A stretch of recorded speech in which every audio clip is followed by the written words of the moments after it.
আপনার সাথে নামাজ পড়তে আমার বড় ভালো লাগে।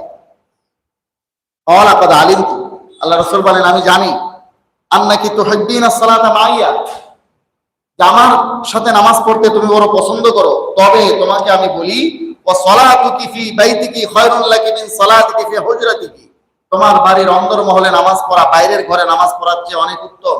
ওয়া সালাতুকি ফি হুজরাতিকি, আর তোমার বাইরের ঘরে নামাজ পড়া খায়রুন মিন সালাতিকি ফি দারিক, তোমার বাড়ির আঙিনার মধ্যে নামাজ পড়া থেকে অনেক উত্তম।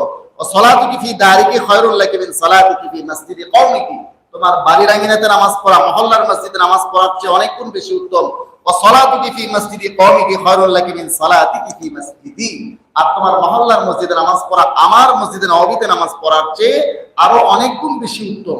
আপনি চিন্তা করে দেখেন, মসজিদে নববীতে নামাজ পড়লে 50,000 গুণ সওয়াব বেশি বেশি, এর চেয়ে এক গুণ বেশি মহল্লার মসজিদে পড়লে, এর চেয়ে এক গুণ বেশি আল্লাহ নবী বলছেন বাড়ির আঙিনায় পড়লে, এর চেয়ে এক গুণ বেশি বলছেন বাইরের ঘরে পড়লে, এর চেয়ে আরো এক গুণ বেশি বাড়ির অন্দর মহলে পড়লে। তাহলে আমি বলি, মেয়েরা যদি মসজিদে না এসে বাড়ির অন্দর মহলে নামাজ আদায় করে 2.5 লক্ষ গুণ সওয়াব বেশি পাবে। এটা ইঙ্গিত আছে আবু দাউদ শরীফের এই হাদিসে, বুয়ুতুহুন্না খায়রুন লাহুন্না, তাদের জন্য ঘর